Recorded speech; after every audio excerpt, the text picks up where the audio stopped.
Bueno, pues entonces voy a empezar la sesión de hoy. Vamos a ver si nos reubicamos. En el primer día lo que yo hice o quise hacer es hablar de que el hombre es un ser dual, dual. No es unitario, no es autónomo, no es un impuro individuo, sino que es siempre un ser que termina por ser en relación con otro, dual. Hay una dualidad. Y él mismo, la persona humana, está compuesto de dualidades, de cuerpo, alma, mente, espíritu, lo que sea. Me parece que eso era importante sentarlo como antecedente del desarrollo de la asignatura esta, Antropología de la Intimidad, porque el hombre siempre, en último término, este carácter relacional, no unitario, sino dual de la persona, pues se expresa o se manifiesta, quizás se encuentra muy bien indicado en que el hombre siempre es hijo. Es hijo de Dios, sí, pero es hijo de su padre y de su madre, de un padre y madre biológico que han tenido que entregarle, transmitirle la naturaleza humana. No se puede, no, el hombre tan no es autónomo, tan no es individuo, tan no es autosuficiente, que es que siempre es hijo de otros, de sus padres, ¿no? Y además un hijo curioso en relación con la generación de otros animales, la procreación humana, tiene de curioso que el hombre viene desvalido. Desvalido. Algún antropólogo ha titulado un libro así, El mono desnudo, ¿no? El mono desnudo, porque viene desvalido. No se puede valer por sí mismo, tarda mucho en adquirir las destrezas para poderse poner en pie, para poderse alimentar por sí mismo, para poderse vestir, para poderse... Porque eso significa, pues eso, que es hijo y necesita de las atenciones de sus padres. Pero en eso mismo ya dice, ya viene indicado que el hombre es un ser dual, no es autónomo, es hijo de, es relacional.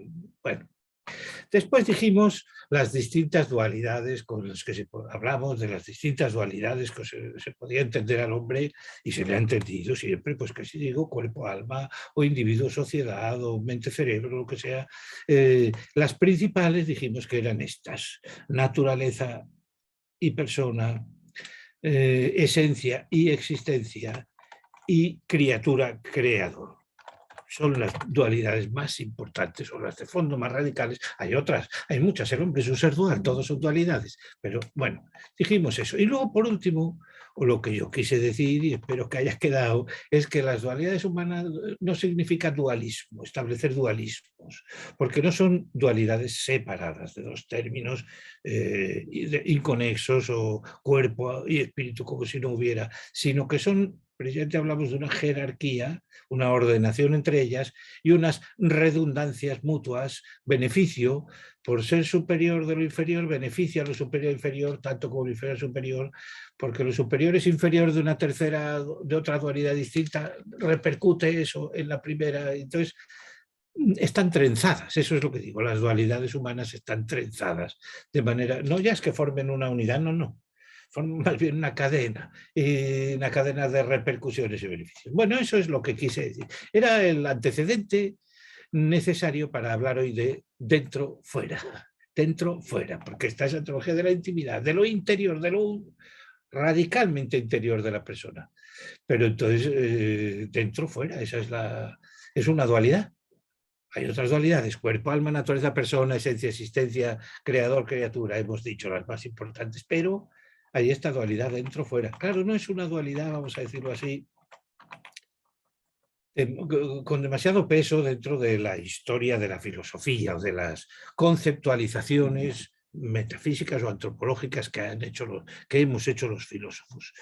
En filosofía todo el mundo conoce pues la distinción materia, forma, alma, cuerpo, o las que dije: persona, naturaleza, esencia, existencia, criatura, creador. Son distinciones más universales, más desarrolladas, más conceptuales. Dentro, fuera, no parece una distinción como muy filosófica, parece que es una distinción simplemente del lenguaje. Sin embargo, no, también tiene su peso. Ha habido autores, dos mencionaría yo especialmente: Duns Scoto, un medieval, Beato Duns Scoto, lo beatificó Juan Pablo II, un doctor sutil, le llamaban en la Edad Media por la sutileza de sus pensamientos. Especialmente en la teología de Duns Scoto, el conocimiento de Dios, él distingue mucho entre el conocimiento de Dios por fuera y el conocimiento de Dios por dentro. Una cosa es conocer a alguien desde fuera, bueno, pues porque le veo el aspecto que tiene, y otra cosa es conocerle por dentro, saber qué prefiere, qué piensa, qué le interesa. Y lo mismo, y entonces en el caso de la teología, de Duns Scotus es un filósofo medieval, pero un teólogo medieval también muy importante, y entonces dice, el conocimiento de Dios no es lo mismo conocimiento de Dios por fuera, por sus obras Dios ha creado el universo. Y entonces por sus obras lo conocemos, como un relojero, un reloj sabemos que un relojero lo ha tenido que fabricar, no se ha hecho solo. Pero ¿qué conocemos del relojero por ver el reloj? Poco. Porque habría que hablar con él, preguntarle, ¿es hombre o mujer? ¿Y qué te interesa? ¿Y cómo has llegado a esta empresa fabricadora de relojes? Y tal. Entonces, y él decía lo mismo. A Dios los filósofos le conocen desde fuera, por fuera, como creador del universo, pero los teólogos sabemos lo que es Dios por dentro, que son tres personas, infinito amor, lo que sea, lo que... Bien. Y luego el otro autor, que también esta pareja, dentro fuera, la ha tematizado directamente, y es una categoría dentro de esos, Hegel, un filósofo moderno muy importante, no del todo correcto, pero muy importante, y es porque él decía esto, el espíritu se conoce a sí mismo, la idea está dentro de sí misma, la idea está dentro del pensamiento en su propio elemento lógico, pero luego la idea puede salir fuera y alienarse, es lo que él decía, puede extrañarse, cumplirse, como cuando uno dice tengo un proyecto y luego el proyecto pues ha salido mal o ha salido mediocre o ha salido realizado de otro modo como yo lo pensé. Una cosa es la idea dentro y otra fuera. Una cosa es la idea, como uno la proyecta, y otra cómo se realiza o se cumple y cómo la puede plasmar, ¿no? Entonces, este filósofo Hegel también dio mucha importancia a esto dentro y fuera, o lo consideró como un factor muy relevante. De manera que aunque dentro y fuera no sean categorías filosóficas tan importantes como esencia, existencia, materia, forma, alma, cuerpo, u otras pares de conceptos que la historia de la filosofía ha usado, en cambio, sí ha habido filósofos y sí estamos autorizados a decir dentro o fuera, es una categoría importante, especialmente quizá en antropología. Bueno, entonces, consideremos esa dualidad dentro o fuera para irnos aproximando hacia el interior de la persona, hacia la intimidad. Este es el asunto. Hemos dicho, el hombre es un ser dual, dualidades, ahora vamos a considerar una solo, dentro o fuera. ¿Cómo pasamos de lo fuera a lo de dentro, de lo de fuera a lo de dentro? ¿Qué importancia tiene esto en el hombre? Si es una dualidad estricta, solo dos miembros, dentro o fuera, o si tienen más, porque la interioridad del hombre también pudiera tener capas o niveles, y decir, una cosa es la interioridad, otra la intimidad, otra la profundización en la intimidad, entonces tendríamos más dualidades, ¿no? Bueno, pues entonces, dentro fuera, simplemente a título informativo, a nivel lingüístico, sin aplicarlo al hombre especialmente, creo que tienen tres ámbitos de aplicación, tres significados por consiguiente distintos. Dentro y fuera, de exterior e interior de la materia, exterior e interior, dentro fuera del espíritu, y exterior e interior, dentro fuera de Dios. Mundo, hombre, Dios, las tres realidades distintas. Pues entonces, dentro y fuera, o exterior e interior, tienen distinto significado referido al mundo, referido al hombre o referido a Dios. Sí, claro, dentro del mundo es muy claro. Dentro y fuera tienen un significado local, el lugar. Yo puedo tener bolígrafo en el cajón o fuera del cajón. ¿Quién ha dejado la cosa fuera de su sitio? El sitio de estos vasos es en esta estantería, tú lo has metido allí, las cazuelas las pongo en este sitio, tal. Entonces las cosas tienen, y entonces dentro o fuera de un sitio, de un lugar. En la materia, en el espacio, la exterior o interior tienen este sentido. Está dentro del lugar o fuera de un lugar. Estoy en España o estoy de viaje y me he ido a otro lugar y estoy por otro lado y ahora vuelvo a España. Estoy dentro de España otra vez. He aterrizado y ya estoy dentro de España otra vez, ¿no? Bueno, ese es un significado legítimo de dentro fuera, que también podríamos usar referido al hombre, porque el hombre cuando se alimenta, cuando se nutre, coge el plátano que estaba fuera y se lo mete dentro, se lo traga, ahora está dentro, ¿no? Ahora yo soy ¿dónde están los plátanos? Aquí, es que los he ido a buscar al frutero y no están, claro, me los comí, entonces ya no están en ese lugar, están en otro lugar. Entonces, dentro y fuera en el espacio. Es decir, dentro del lugar, de un lugar, acotamos un lugar. El lugar se define incluso así, primer límite inmóvil de lo circunscriptivo. Dice, ¿dónde está este pez en el río? ¿Dónde está este pez en la pecera? ¿Dónde está este pez en el mar? Y entonces decimos, ¿dónde está? ¿En qué lugar está? ¿En qué entorno lo podemos...?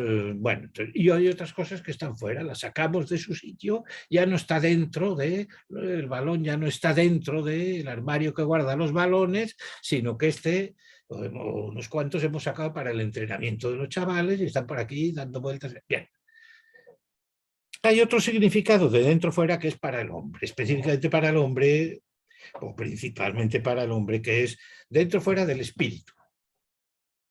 Si yo, por ejemplo, fuera de mi conocimiento, ¿qué cosas hay fuera de mi conocimiento? Infinidad de cosas que desconozco, las que quedan fuera de mi conocimiento. En mi conocimiento, ¿qué cosas están dentro de mi conocimiento? Las que me estudié y me he aprendido, las que resulta que estudié poco y entonces me han suspendido. ¿Por qué? Pues porque de las 10 cosas que tenía que saber, solo sabía 4 y las otras 6 no estaban dentro de mis conocimientos, se quedaron fuera, por más que las leí o intenté meterlas dentro, pero no está dentro, o dentro de nuestros intereses.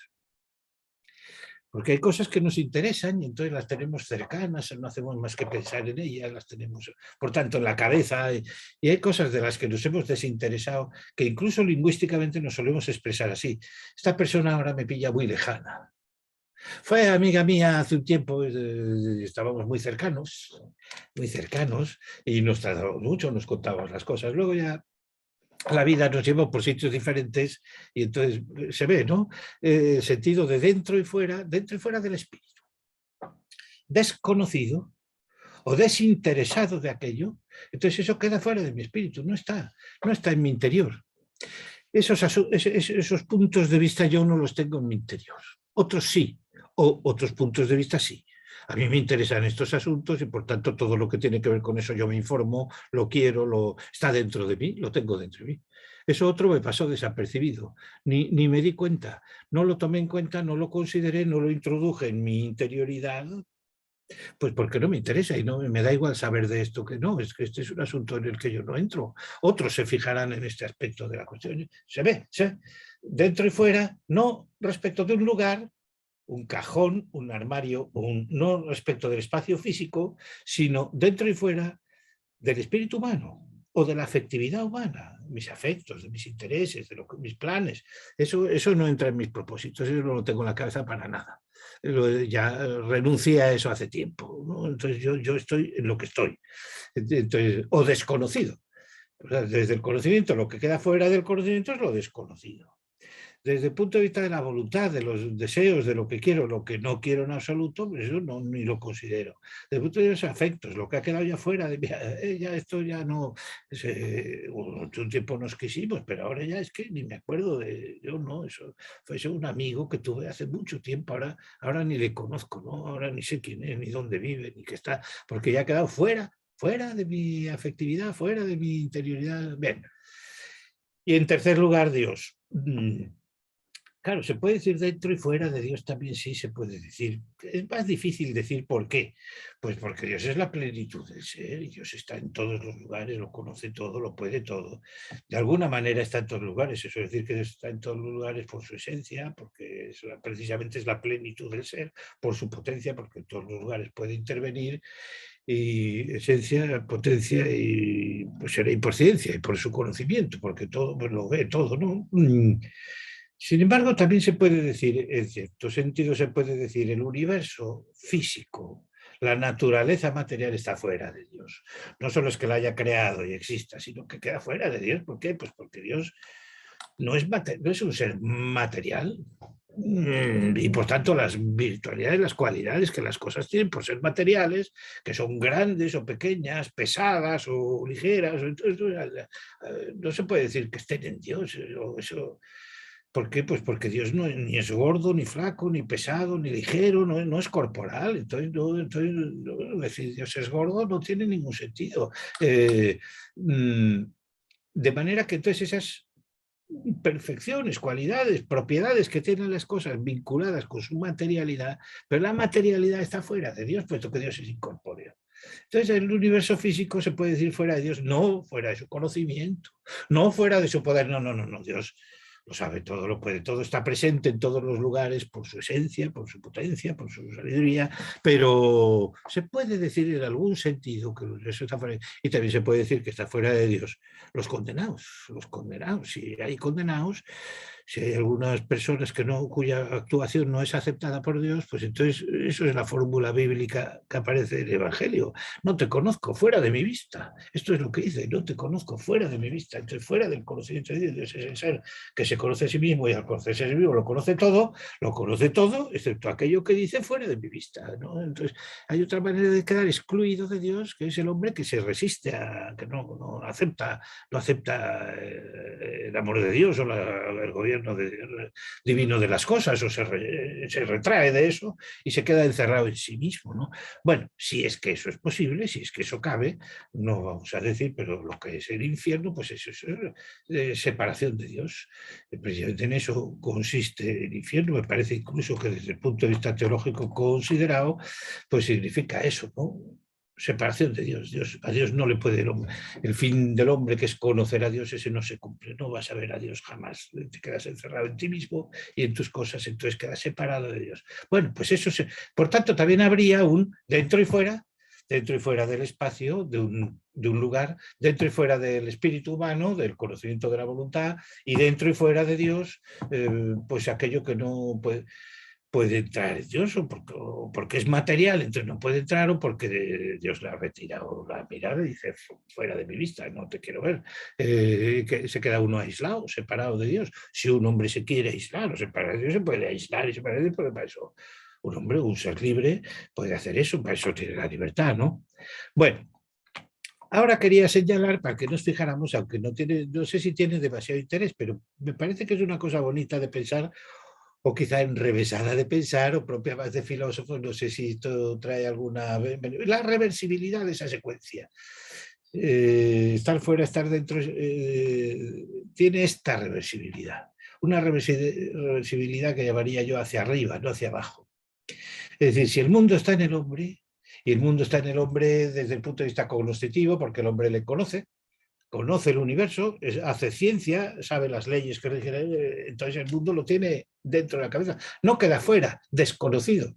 Bueno, hay muchas cosas que quedan fuera porque aún no conocemos, pero hay otras que ya conocemos y por tanto las introducimos. Si el mundo está en el hombre, eso significa que el hombre está en el mundo.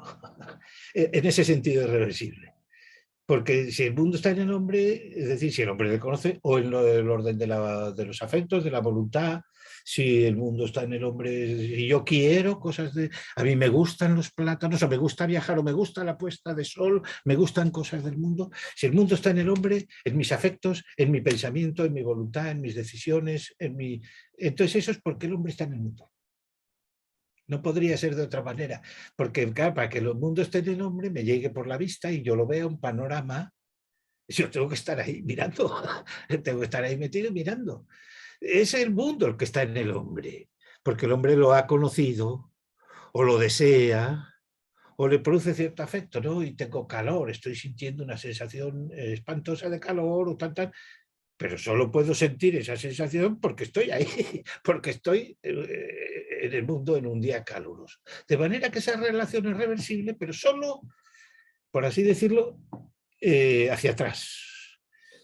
El hombre está en el mundo no significa que el mundo esté en el hombre, pero lo contrario sí, que el mundo esté en el hombre significa que el hombre está en el mundo. Es decir, el ascenso del mundo está en el hombre comporta el descenso, pero el descenso no, al revés no.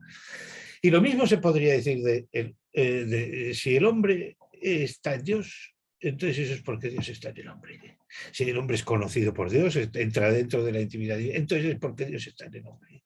De la misma manera a como si el mundo está en el hombre, está en el mundo. Bueno, esta es una reflexión sobre esta reversibilidad que se me ha ocurrido, pero que no tiene tampoco particular interés. Simplemente jugando con los conceptos, exponiendo el terreno sobre el cual vamos a edificar la distinción fuera, dentro, en el caso del hombre, me parece que había que decir fuera dentro tiene un sentido local, fuera dentro tiene un sentido espiritual y fuera dentro tiene un sentido relativo a Dios. Y cuando consideramos esos tres, esa reversibilidad me parece que es manifiesta y me parece, a mí me gusta, es bonito de considerar para un filósofo, para ver que a alguien que le gusta entender cómo son las cosas, aunque de eso no se infiera ninguna consecuencia práctica en particular, ¿no? Bueno, exterioridad e interioridad no tiene solo esa dualidad. Cuando ya nos referimos al hombre, dejamos ya el mundo, dejamos Dios, dejamos el marco general en el que se entiende la exterioridad dentro-fuera, el binomio dentro-fuera. Cuando lo aplicamos al hombre, entonces encontramos que hay más que dentro-fuera. Hay exterioridad e interioridad, sí, pero luego hay intimidad. Y luego hay profundización en la intimidad. Por tanto, hay, digámoslo así, como 4 escalones.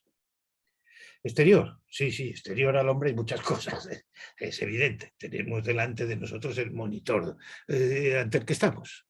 Hay algo exterior. Si no hay monitor, pues no podríamos estar en conexión ahora en esta sesión. Hay un objeto exterior que nos permite. Bien, interior, sí, pero luego intimidad.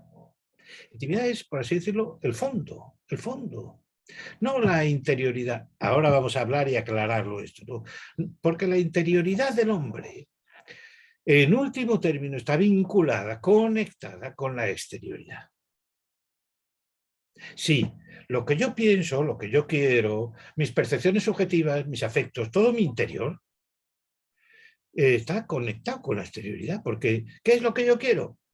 Pues ver ese programa de televisión. ¿Qué es lo que yo quiero? Darme un paseíto por la playa. ¿Qué es lo que yo quiero? Comer, merendarme un plátano. ¿Qué es lo que yo quiero? Lo que yo quiero en mi interior está conectado con la exterioridad. Por eso dijimos que la dualidad no era dualismo, porque las dualidades están entreveradas, unas benefician a otras, unas conectan con otras. Ahora vemos una aplicación concreta de eso. No se puede decir la exterioridad, hombre, la exterioridad completamente independiente del hombre, sí se puede hablar, porque hay efectivamente muchos sucesos en el universo, qué sé yo, a millones de kilómetros de años luz, a millones de años luz de los que nos enteramos y nada tienen que ver con el hombre, se están produciendo. Pero de la interioridad del hombre no podemos decir que esté completamente desconectada de la exterioridad, todo lo contrario, la interioridad del hombre está conectada con la exterioridad, porque decimos que es exterior este monitor que tenemos aquí delante todos, supongo, porque claro, estamos interconectados, pero es exterior, pero lo estamos mirando. Y gracias a que lo estamos mirando, estamos conectados, dando y escuchando la clase, interviniendo en la clase. De manera que algo que es exterior se interioriza, lo interiorizo. ¿Por qué? Pues porque lo veo y entonces me permite conectar con eso. Entonces yo digo lo que pienso y yo pregunto lo que pienso y yo lo que estoy oyendo me está pareciendo muy mal o muy bien, o tomo nota o prefiero olvidarme, me voy a distraer con otras cosas que tengo que hacer hoy y voy a desconectar de la clase porque esta clase no interesa. Entonces las actitudes interiores están vinculadas con lo externo. No se distinguen, exterioridad e interioridad, pero no se están desconectadas, sino que precisamente lo que hace el hombre es interiorizar lo externo. Eso se puede decir así perfectamente. Se interioriza lo externo. Yo tengo calor, todos tenemos calor. Cuando hace calor, todo el mundo siente calor, sí, pero uno se enfada porque tiene calor, pierde los nervios, no, se vuelve irritable. Y otro pues es menos sensible al calor o al menos calor. Me da igual, yo casi estoy mejor calentito que pasando frío y tiritando, me puedo quitar la chaqueta y no tengo por qué. Entonces uno y otro interioriza el mismo fenómeno exterior de distinta manera, se ve, ¿no? Entonces están conectadas. Y luego la interioridad pasa a la intimidad, a aquello que es lo hondo, lo profundo, el fondo de la persona.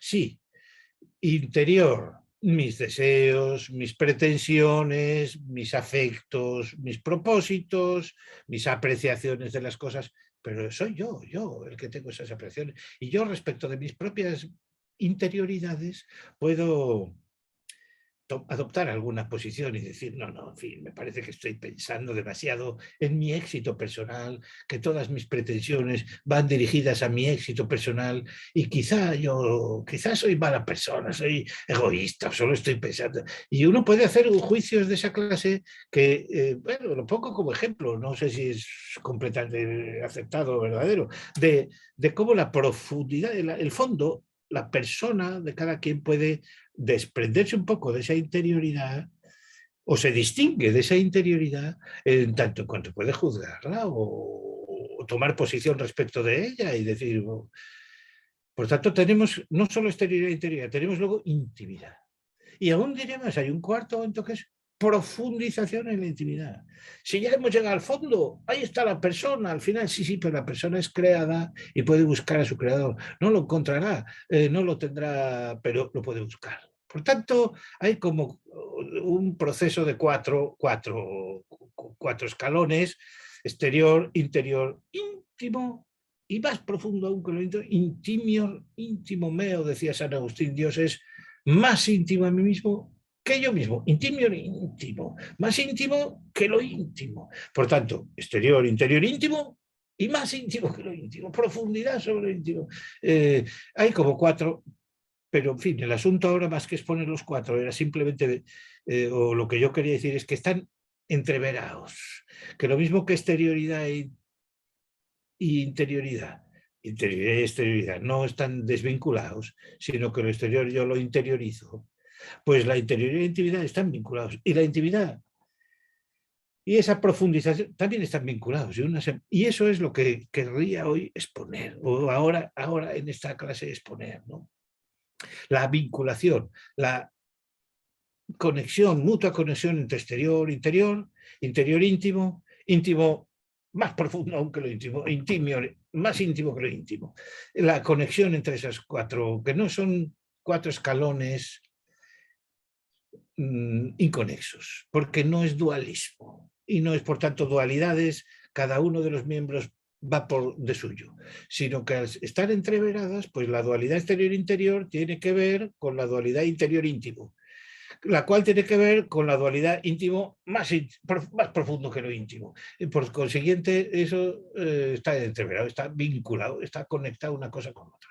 Bien, entonces quería empezar con cómo se vinculan, cómo de hecho están vinculadas, mostrar que se viera cómo están vinculadas exterioridad e interioridad.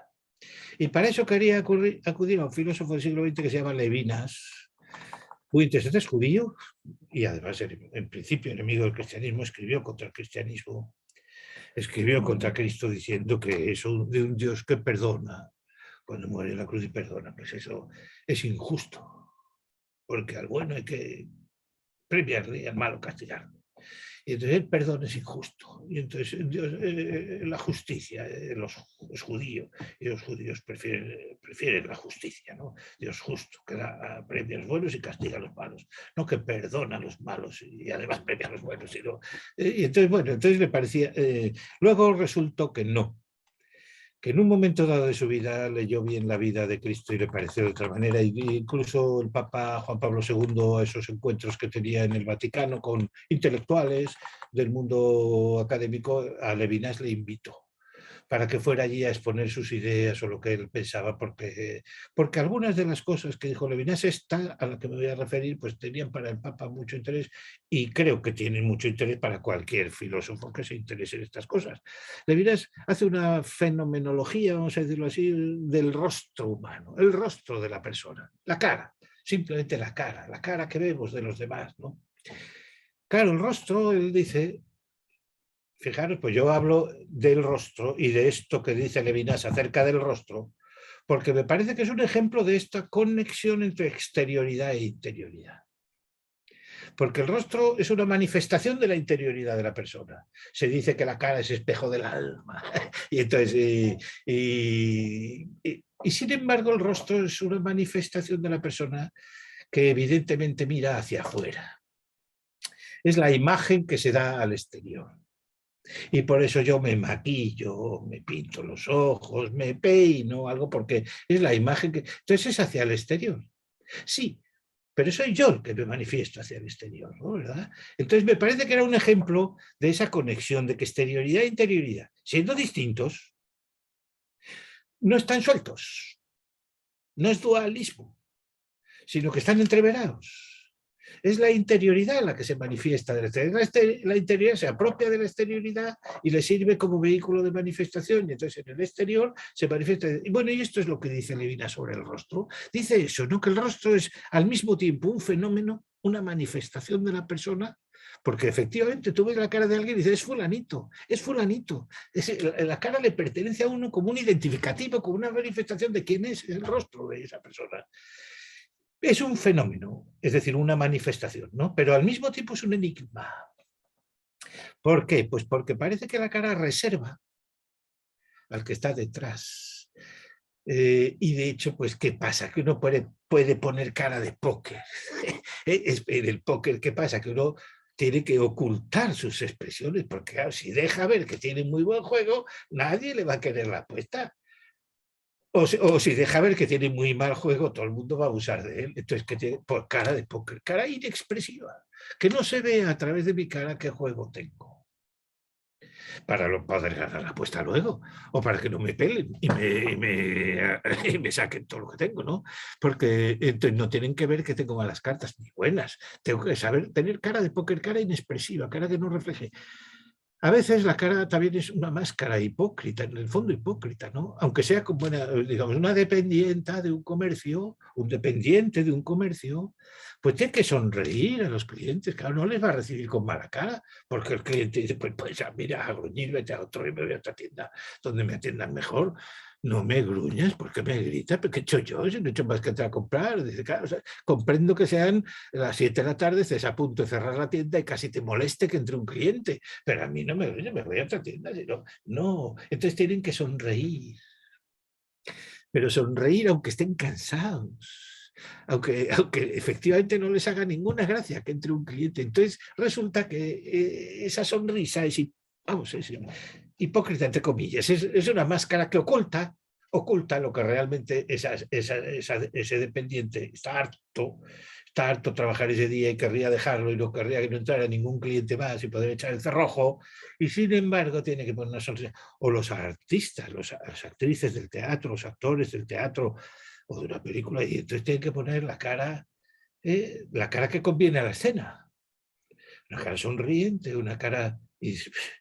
esa escena la han rodado a última hora de la noche, está esa persona, ese actor, molido de tanto trabajar al día, y sin embargo, eso es ser actor. Actor es fingir y saber poner cara de llanto, o cara de sonrisa, o cara de espanto, o cara de lo que sea. Entonces la cara es fenómeno, manifestación, pero también es enigma, porque oculta detrás de la cara quién está.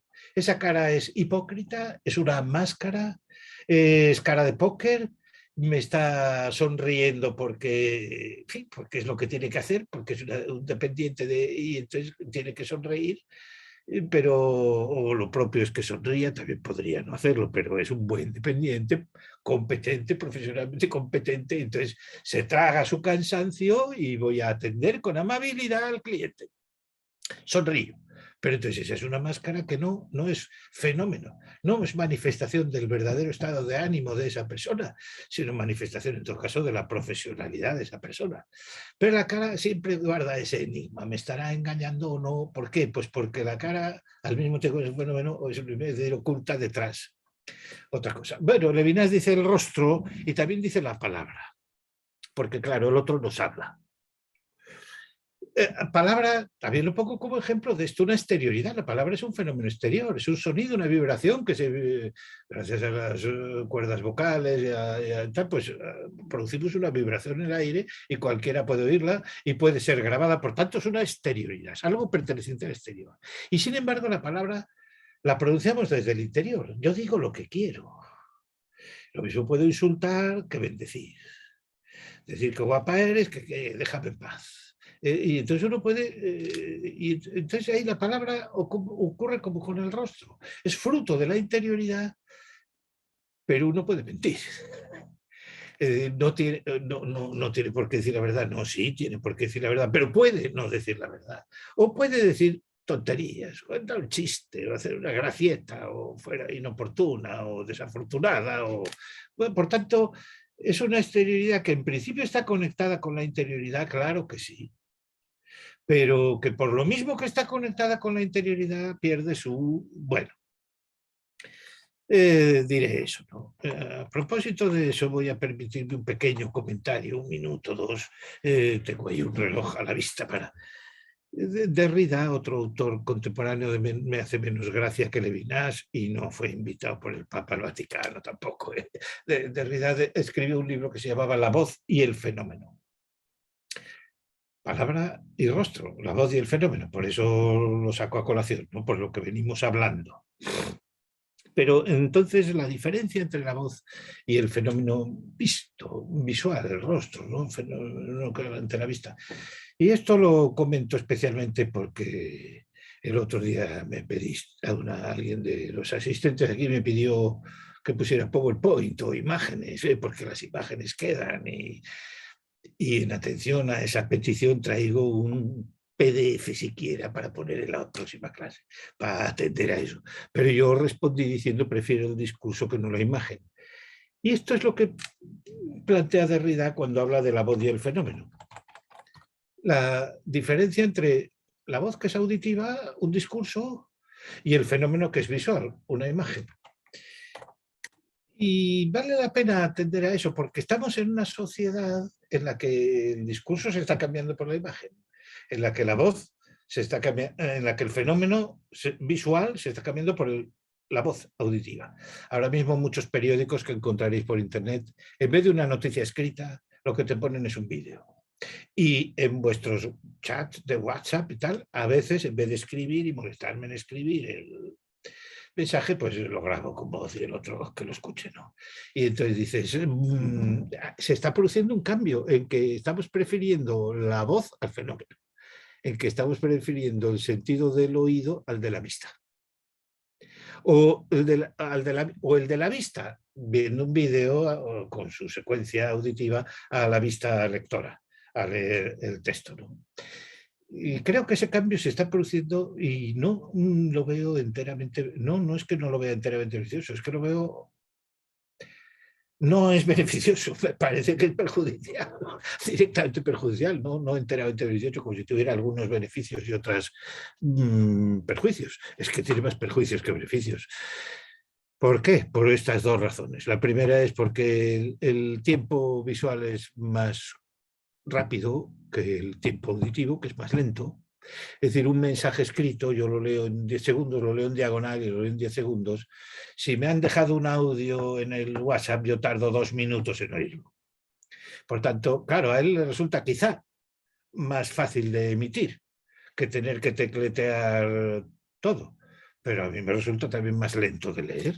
A mí me causa un perjuicio. Yo no escucho un WhatsApp auditivo, no, prefiero no escucharlo. Pues 4 minutos para un mensaje que...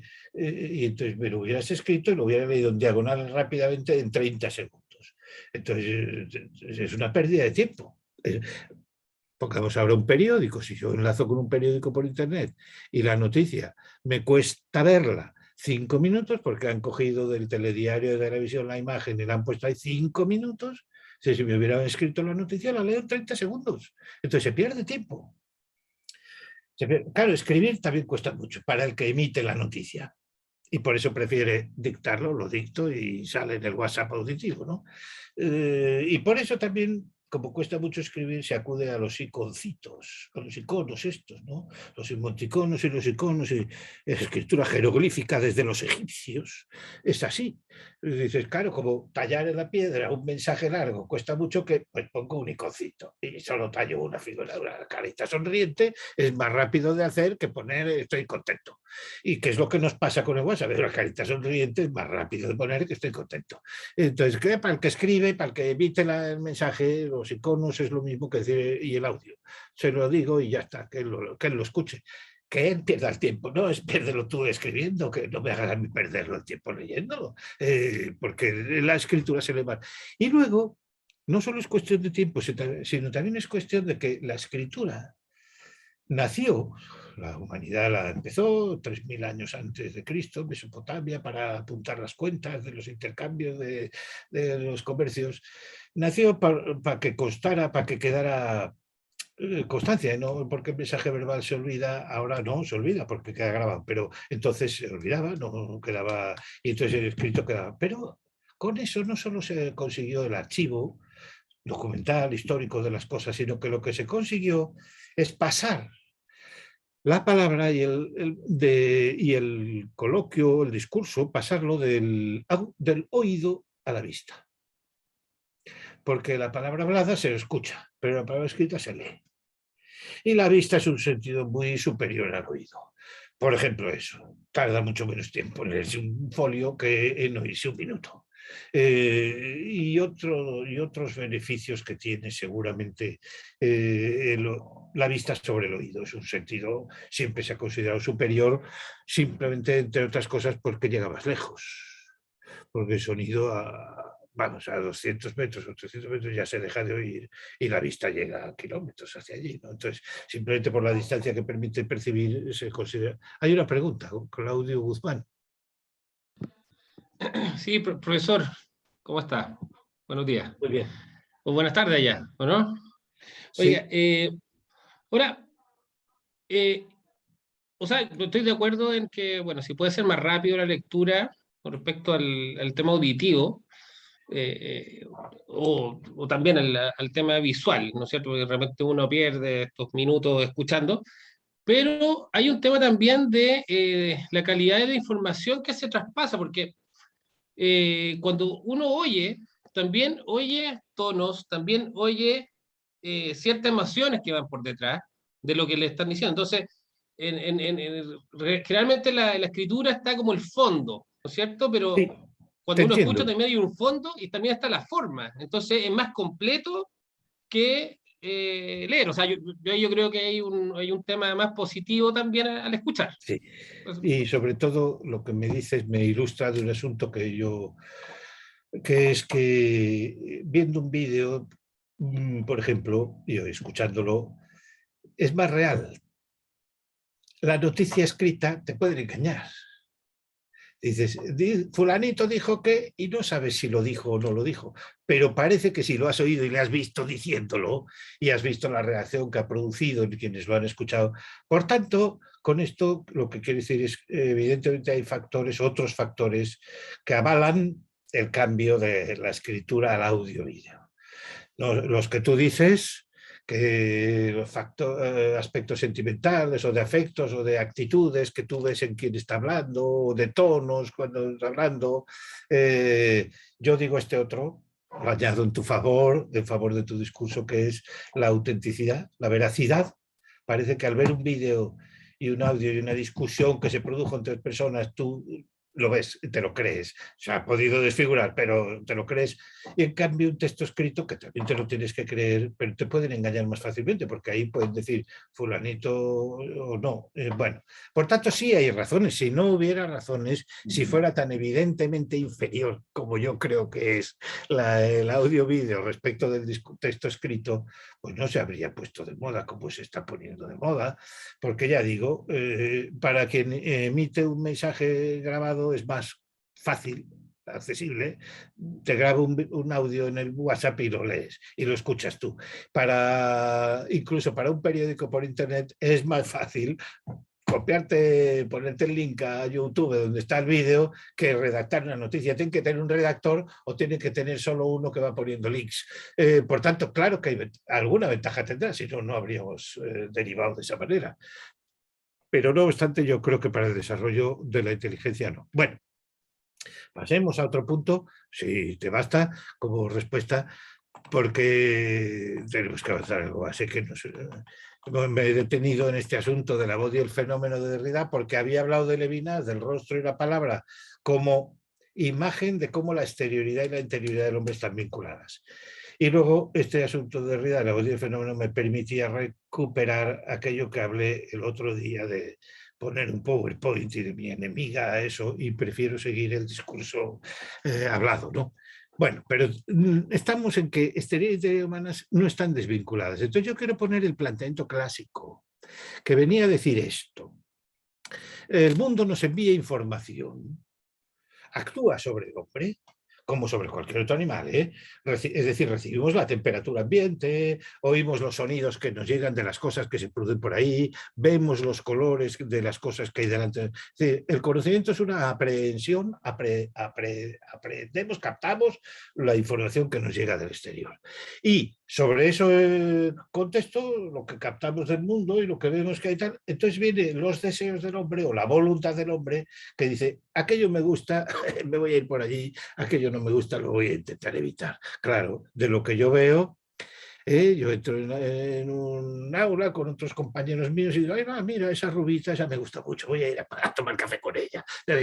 O en cambio, no, aquel le debo $5, me voy a ir a otro lado, que no me pille, que le tengo que pagar si no y tal. Entonces, de lo que vemos, por tanto, viene información y el hombre responde a esa información con sus afectos, su voluntad, sus tendencias, sus elecciones, con lo que, de manera que se forma como un círculo. Llega información, conocimiento y se emite conducta en respuesta a la información recibida, apetitos, tendencias. Pero ese círculo lo que exhibe es que el hombre está conectado con el universo, forma parte del universo, está integrado con el entorno. Y entonces me llegan informaciones que me parecen peores o mejores y luego yo escojo, me voy por aquí, me voy por allí, veo el panorama y digo, bueno, pues voy a bajar por allí, que parece que es más fácil. No por ahí, que parece que hay un barranco y me va a costar mucho más bajar. Entonces, bueno, ese círculo entre, por así decirlo, la entrada es cognoscitiva y la salida es volitiva o afectiva, la salida de la que emerge nuestra conducta. La entrada es informativa y nuestra conducta, que es la salida, pues es volitiva o desiderativa, de acuerdo con lo que hemos visto. Depende de lo que hemos conocido, de lo que veamos. Depende de lo que vemos que hay, escogemos lo que hacemos. La conducta deriva del conocimiento. Este es el asunto. La conducta deriva del conocimiento. Entro en un comercio, veo los distintos vestidos, faldas, pantalones, cosas que hay, y digo, ahora me voy a llevar esta y esta tengo que comprar porque necesito ropa, que es lo mejor que hay para mi gusto, para mi talla, o para pues esto y esto, y me lo compro. Si no hubiera, no podría comprar eso, compraría otra cosa, a ver qué es lo que hay, y voy a otra tienda, voy a Zara, o me voy al otro, me voy a... Entonces digo, pues esto es lo que hay que me gusta y me lo llevo. Y entonces viene el conocimiento y sale la respuesta, viene el conocimiento y sale la conducta. Y el hombre, de esa manera, entendido así, el hombre está integrado en la realidad, está integrado en su contexto, está y puede. Por eso exterioridad e interioridad humana están vinculados, porque la interioridad humana viene del exterior, la información, y de la interioridad humana lo que sale termina en el exterior y me integra a mí con el exterior, porque como ya he visto por dónde hay camino, pues me voy por ahí, voy a bajar de ahí, que es lo más fácil. Y entonces, si se cumple ese círculo, entrada y salida, información, conducta, formando un círculo, pues entonces el hombre está integrado en el medio, en el contexto natural o artificial, en la ciudad, porque también en las ciudades uno se puede sentir desintegrado, no saber que Lima es una ciudad con demasiado tráfico, excesivo tráfico. A veces no hay como cruzar una calle, porque hay tantísimos coches que no se puede, se expone el peatón que quiere cruzar por ahí, ¿no? Entonces, también hay que integrarse al medio cultural, hay que saber, al medio urbano, hay que saber por dónde ir, por dónde cruzar o por dónde moverse, porque hay ciudades así. Yo conozco de un hombre que en El Cairo no pudo salir del hotel. Dije, hoy no voy a ir con el plan organizado, que suelen tener los viajes estos turísticos. Os llevamos a ver las pirámides, no sé qué, y luego llevamos a ver tal. Yo no quiero ir con el grupo, me quiero quedar en el hotel y hacer mi vida por mi cuenta. Y no pudo salir del hotel, salió del hotel, no pudo cruzar la calle. Es que no pudo cruzar la calle. Era imposible cruzar la calle.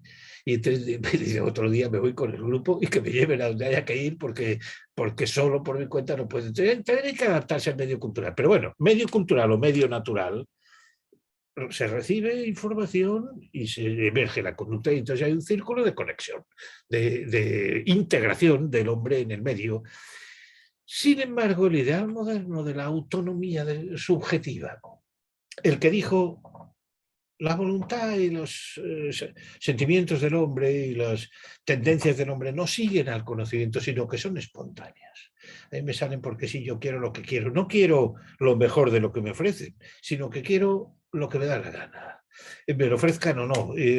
La tendencia humana es espontánea. Quiere porque sí. Dus Scoto, de quien antes mencioné su nombre, por la de dentro fuera respecto de Dios. Dus Scoto es el que decía precisamente que la voluntad del hombre es espontánea. Se dispara per se. Y eso se dispara porque sí. Y eso quedó en la perseitas de la, perseitas de la voluntad de Escoto. El porque sí de la voluntad de Escoto. La voluntad de Escoto porque sí, porque quiero esto. Impulsiva, como diríamos ahora, ¿no? ¿Por qué quieres esto? No, simplemente me han entrado ganas de, no, como se dice, un antojo. O sea, embarazada, tengo antojo, tráeme cigalas, que quiero comer cigalas. Pero ¿por qué quiero comer cigalas? Me ha entrado el antojo, quiero eso. Y esto es como el que está cariñoso con el marido, con la embarazada. Pues ya, te compraré el antojo que tienes y te llevaré eso, ¿no? Pero si la voluntad es espontánea, quiere porque si no sigue a la inteligencia, y al contrario, la voluntad del hombre mueve a la inteligencia como para buscar justificaciones. Quiero esto que quiero, entonces ahora tengo que dar razones de por qué quiero esto que quiero. Y entonces la voluntad usa de la inteligencia para justificar y excusar que he querido esto o lo otro o lo de más allá.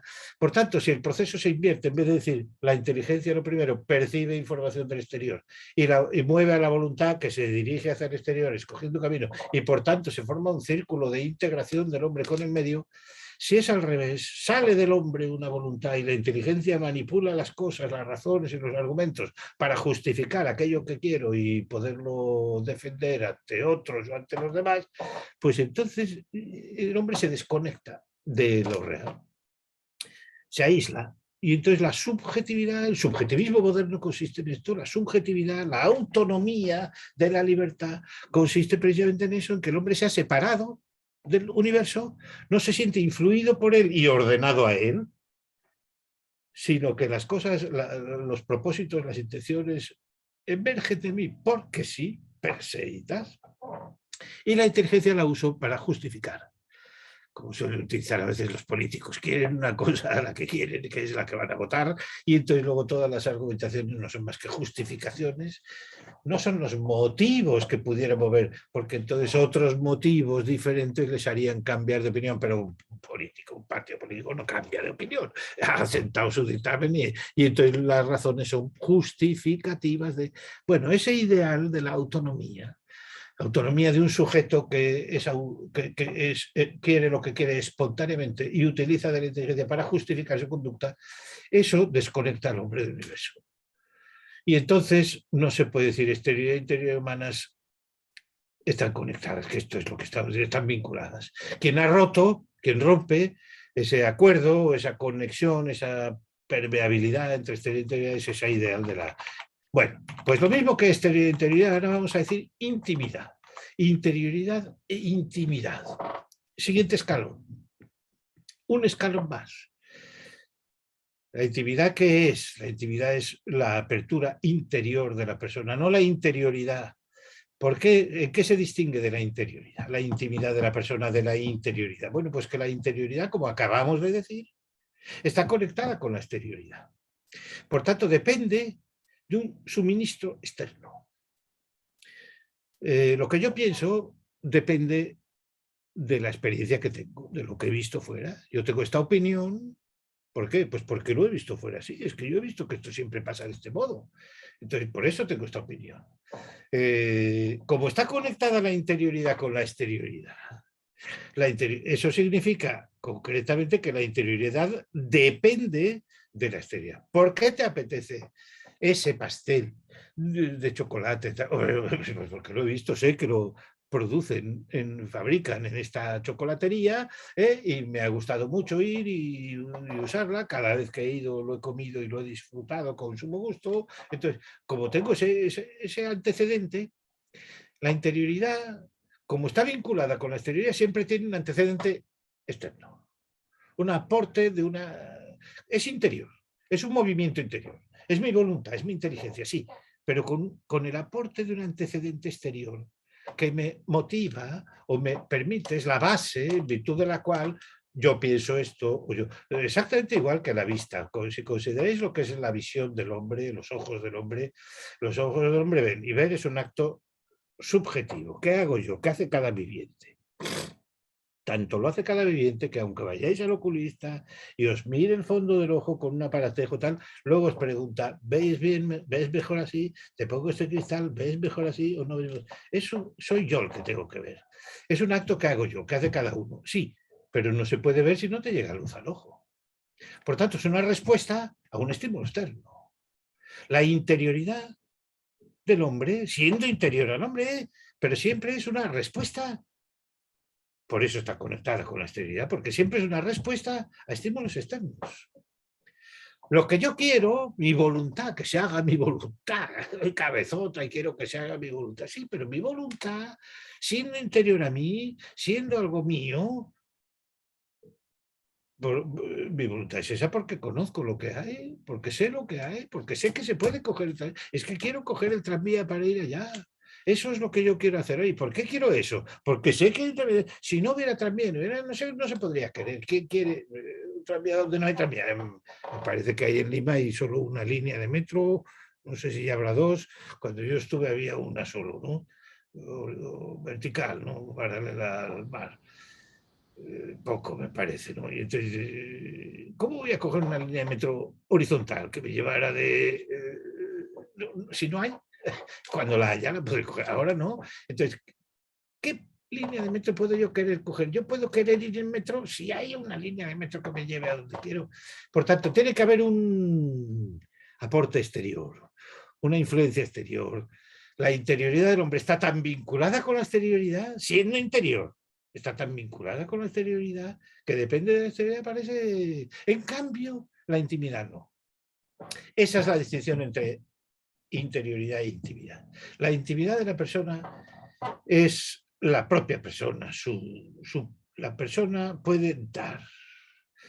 Se distingue. Responder, lo que hace la interioridad del hombre es responder. Responder a estímulos. Como el ojo responde a la luz que llega viéndola, la inteligencia responde a la información que le llega entendiéndola, la voluntad responde a los bienes que conoce queriéndolos, deseándolos, pero la persona en su intimidad no responde, da, sin motivo, sin antecedente. Por eso es libre, por eso la intimidad de la persona es libre. Es estrictamente libre. La vista o la inteligencia o la voluntad no son enteramente libres, son libres, la interioridad del hombre es libre, pero son parcialmente libres. ¿Por qué? Pues porque, hombre, no puedo ver lo que quiero, veo lo que me llega, la luz que me llega, los ojos, los colores que me llegan. Puedo quizá recordar, de entre lo que recuerdo, me voy a fijar solo en aquellos recuerdos que me satisface considerar y otros los voy a olvidar, que no me gustan. Ahí hay algún, o en la imaginación, yo me puedo imaginar que me toca la lotería, no me quiero imaginar que me caiga un rayo, prefiero imaginarme esto otro, lo bueno que no lo malo. Ahí puede haber algún acto de libertad o de desprendimiento de... Pero los ojos, la inteligencia, la voluntad, están determinadas, por así decirlo. Siguen al estímulo que precisamente como dependen de un estímulo exterior, dependen de un aporte exterior. Aunque haya que captarlo y responderlo interiormente, y sea cada quien responde como responde, pero siempre se depende. En cambio, la intimidad es libre. ¿Por qué? Porque no depende de un antecedente. Y entonces, los proyectos que a mí se me ocurren o que a ti se te ocurren, ¿qué ideas tienes? ¿Pero qué cosas tienes? Hay que ver qué clase de persona es esta que ha tenido estos ideales. Es decir, lo que sale de uno, no la respuesta que uno da a unos estímulos, que también la puede dar con mucha originalidad o mucha... No quiero decir exactamente que todo esté determinado, no. También la respuesta ante situaciones comprometidas o puede ser muy personal, muy libre, muy innovante, muy sorprendente. Pero desde luego aquello que no es respuesta a algo, sino que es pura aportación, lo que a mí se me ha ocurrido hacer, la novedad que yo quiero hacer, la iniciativa que yo he tenido, eso como no tiene ningún detonante previo, eso es completamente libre, ese soy yo, eso es lo que yo, mi manera de... ¿Qué puedo yo aportar a esta empresa?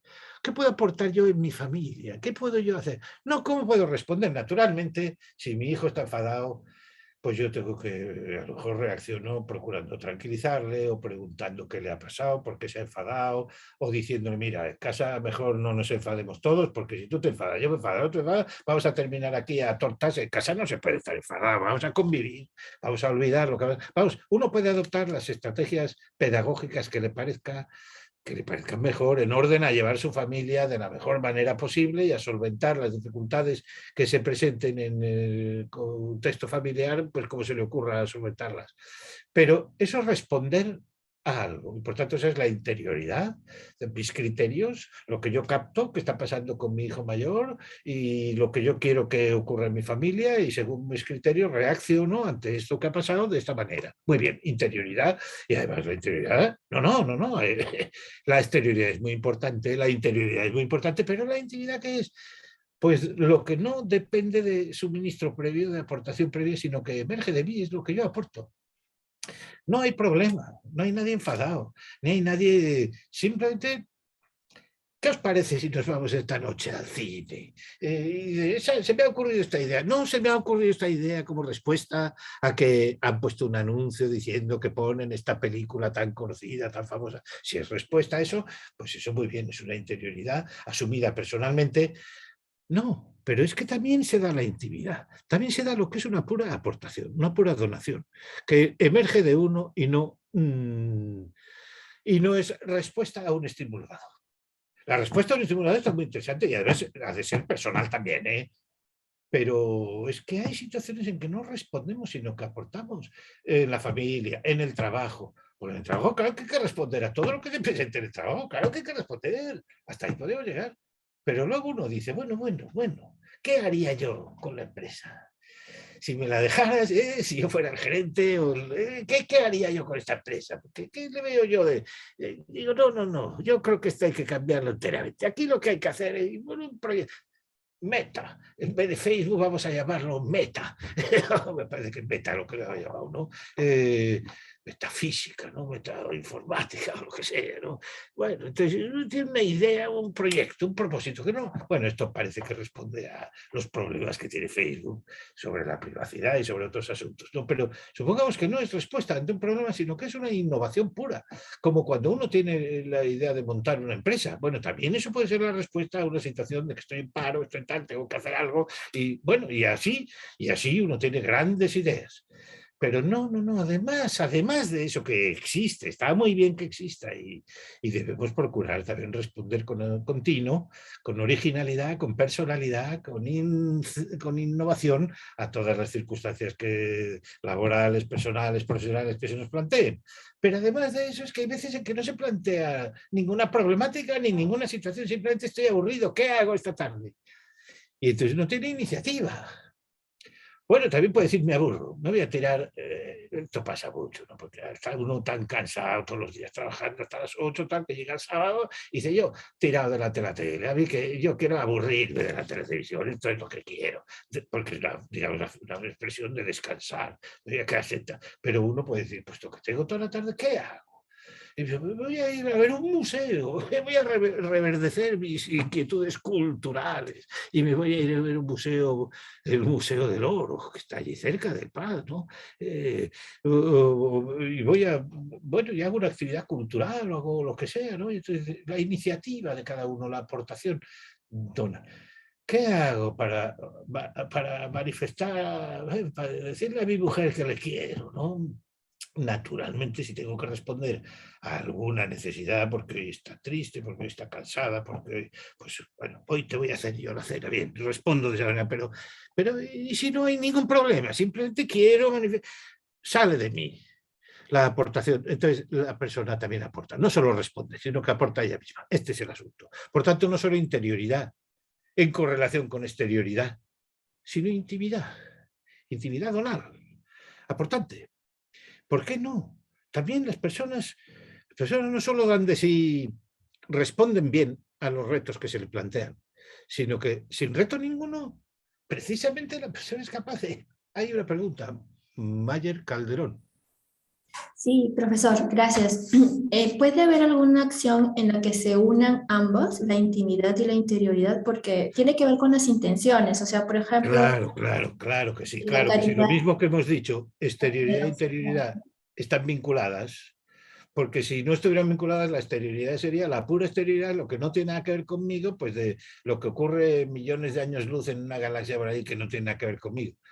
No, la exterioridad están vinculadas que la interioridad es una respuesta a la exterioridad. Como veo que hace calor, me quito la chaqueta. Y entonces la sensación subjetiva interior que tengo de calor y la necesidad que tengo de beber agua, de tomar una medida para resolver mi estado sediento o tal, se corresponde con que hay una exterioridad. De la misma manera que exterioridad, y eso es lo que os he dicho del rostro, de la palabra, de la misma manera que exterioridad se combinan, interior e intimidad se combinan, están vinculadas, no están separadas. Y al revés, precisamente del espíritu aportante, de la iniciativa operativa, del carácter donal de la persona, emergerá que es más o menos capaz de responder a situaciones exteriores que se le planteen. Tendrá más interioridad cuanto más intimidad. A mí me parece claro eso. Si una persona en sus adentros es una persona emprendedora, optimista, activa, bueno, no quiero primar caracteres, porque caracteres todos tenemos en nuestro y no hay por qué decir que es mejor persona una persona dinámica que otra más pasiva, una persona más optimista que otra más pesimista, una persona más... No es una cuestión de caracteres, precisamente los caracteres me parece a mí que van con la interioridad y la exterioridad. Estamos hablando de intimidad, pero es cierto que en su intimidad, en su radicalidad personal, en su consideración profunda, saber de mí mismo, en mi, pues casi diría en mi oración, no, porque oración es hablar con Dios, pero en mi intimidad. Yo soy una persona activa, proactiva y con iniciativa, con ganas de hacer. Entonces, claro, luego la interioridad con la que respondo a la exterioridad será mayor. Claro que sí. Esto es justamente el asunto, es que están conectadas. Porque ahora faltaría, dada la hora que es, faltaría el último nivel, que es la profundización en la intimidad. Esa profundización en la intimidad que consiste en buscar a Dios, la relación del hombre con Dios. Y uno puede considerar que esto es un poco extrínseco, no, no lo es, porque realmente la persona que en su intimidad se sabe criatura y busca al creador, aunque del creador no tengamos una noticia, por así decir, no ya directa, inmediata ni evidente, sino que es que por lo general no tenemos más que vestigios de él. Naturalmente, si existe un universo, si existo yo, alguien me lo habrá creado, pero qué sé yo, creado por dentro, como decía Dus Scotto, puede que lo infiera su existencia por fuera, porque claro, si existe un universo, alguien lo habrá creado, si existo yo, me ha creado Dios, pero tendrá que haber sido Dios el que me cree, pero de eso no tenemos una certeza, un conocimiento desarrollado, unas nociones claras de cómo es Dios, ¿no? Pero la búsqueda, que cada persona en su intimidad busque al Creador, busque complacer al Creador, complacer en el sentido de corresponder. Si Dios me ha creado, ya tengo la vida, pues tengo que utilizar la vida del mejor modo posible, como a mis hijos les educo a que si les doy dinero lo gasten bien, si tienen esto lo usen bien, la ropa la cuiden, el coche me lo cuiden, que vale mucho dinero. Entonces, pues de la misma manera, si hemos recibido la asistencia, tendremos que conducirnos con la asistencia de manera razonablemente bien. Si nos ha sido entregada por Dios, pues correspondremos. Usarla bien de eso es corresponder. Por tanto, no se necesita mucho un gran conocimiento de Dios. No es que seamos teólogos, ni que yo esté defendiendo que Dios es evidentemente conocido por todos, porque más bien lo que es evidente es lo contrario, que no es conocido, pero sí es barruntado, ¿no? Entonces, en la medida en que es barruntado, que una persona puede o tiene sus creencias religiosas que completan estos barruntos que la inteligencia le suscita, entonces lo busca. Bueno, pues y entonces lo busca hacia adentro, ¿no? En el fondo de la conciencia, en el fondo estaré obrando bien, estaré obrando de acuerdo con lo que yo estoy haciendo, lo va a aceptar o no lo va a aceptar, le gusta o no le gusta. buscamos esa búsqueda de esa profundización hacia adentro. Esa profundización no es distinta o no está separada de la intimidad. Como la intimidad no está separada de la interioridad, como la interioridad no está separada de la exterioridad, sino que de esa búsqueda depende en gran medida, en buena medida, la intimidad, la iniciativa, la capacidad de dar, la capacidad activa de la persona, proactiva de la persona. De la misma manera que de la intimidad depende la interioridad y la exterioridad. Están vinculadas, no es dualismo, no son dualidades separadas, son dualidades, exterioridad e interioridad, interioridad e intimidad, intimidad, profundización en la intimidad, son dualidades, pero dualidades conectadas, de tal manera que una refuerza a la otra. La profundización, la búsqueda de, por ejemplo, en el caso de Polo, la filosofía de Polo es aquí muy relevante para esta asignatura también. El abandono del límite mental. El límite mental es el uso de la inteligencia, está limitado por las operaciones mentales. El abandono mental procede de la búsqueda de Dios. La búsqueda de Dios, eso es lo que mueve a decir, entonces, como no lo encuentro con la inteligencia, porque ante la inteligencia Dios no está ahí delante, si Dios estuviera ahí delante, iríamos todos a conocerle, está en Jerusalén o en Roma, vamos a verle. No está delante, no está presente. Presencia es el límite mental. Pero la búsqueda de Dios nos mueve precisamente a decir, no, pues entonces algo más que el presente, a ver si lo podemos encontrar en el futuro, o a ver si con otras cosas que no son las operaciones de inteligencia. Lo mismo ejemplificaría que con el abandono del límite mental, que no me ha servido más que para un ejemplo, no para exponer a Leonardo Polo, ni menos para exponerlo mal y tan brevemente, pero con dar dones, que es el par que aquí se usa, dar. El hombre da a Dios. ¿Qué? Esperando que Dios lo acepte. ¿Y qué da? Da los dones que puede dar. Y por tanto ya pasamos a la intimidad y a la interioridad y a la exterioridad. ¿Qué doy? Pues doy que he aguantado este pelma que me acompaña hoy, que yo lo hubiera dejado en la calle, pero bueno, me he querido portar bien con mis semejantes y entonces le he aguantado la conversación y hasta le he tratado con cariño, le he invitado a un helado. Pues ya está, pues muy bien hecho, ¿verdad? Esto es lo que hay que hacer, aunque te caiga mal, hay que portarse bien. O me he aguantado trabajando con una clase horrible de un profesor de Málaga que estaba aquí dándonos la vara y no, me la he tragado entera. Y hasta luego he revisado lo que nos ha dicho, los apuntes que he tomado, para fijarlos un poco y conceder. He trabajado, he hecho lo que debía, he trabajado. Pues eso es lo que yo puedo, esos son los dones, porque el dar es personal. Es la persona que busca aceptación, la aceptación divina. Pero ¿qué es lo que da? Los dones no son personales, son de la esencia humana, son de la conducta, son de las obras, son de la interioridad y de la intimidad. No es... en la intimidad no podemos dar nada. En la intimidad, ¿qué podemos dar? ¿Qué tiene el hombre en la intimidad? Nada. La intimidad del hombre está vacía, es una especie de búsqueda, o es un yo me conozco, es mis propósitos, mis intenciones, mis metas, lo que sea, pero no. En la intimidad del hombre, no, el hombre en su intimidad carece de réplicas, lo que suele decir Polo, carece de otro.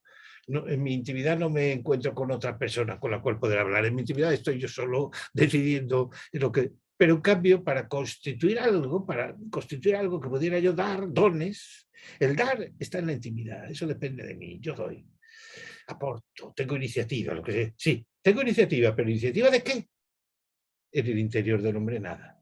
Iniciativa de esto que voy a hacer fuera.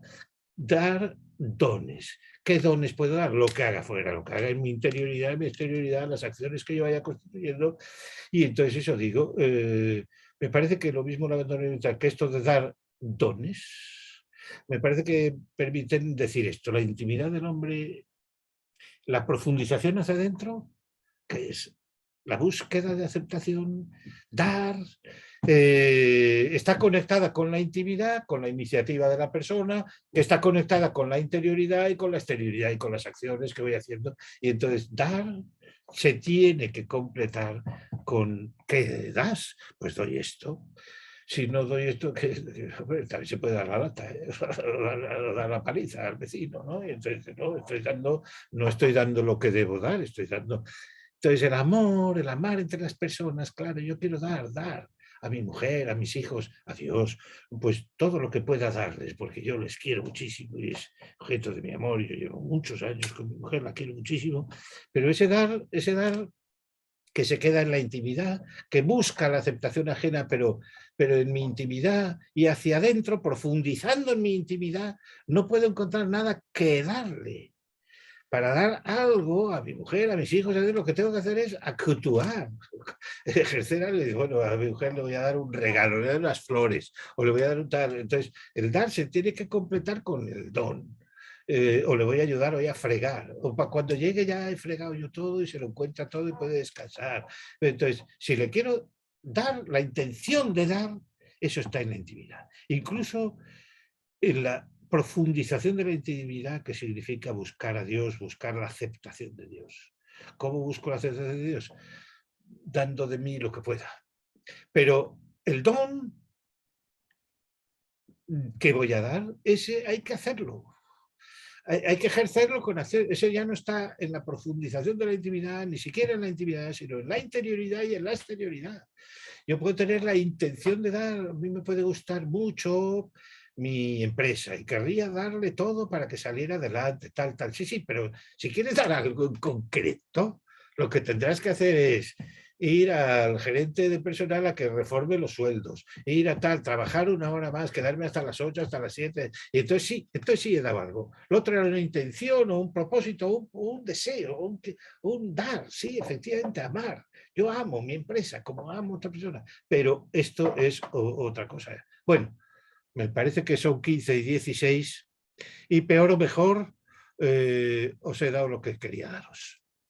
Por lo consiguiente, me parece que ahora ya vamos a proceder al descanso. Se manda un texto. Ya la verdad que ni me acuerdo qué textos os di. Yo los textos los seleccioné al principio del curso cuando programé la asignatura. Confío, los autores son buenos y los textos son buenos. Lo que no puedo justificar ahora tanto es la conveniencia exacta con el tema que nos da hoy. Pero os vendrá bien la lectura de eso y sí, indudable. Y espero que sea más corto que el del otro día que me dijisteis que fue muy largo y no daba tiempo a leerlo en el descanso, ¿no? Bueno, pero entonces, puesto que es la hora...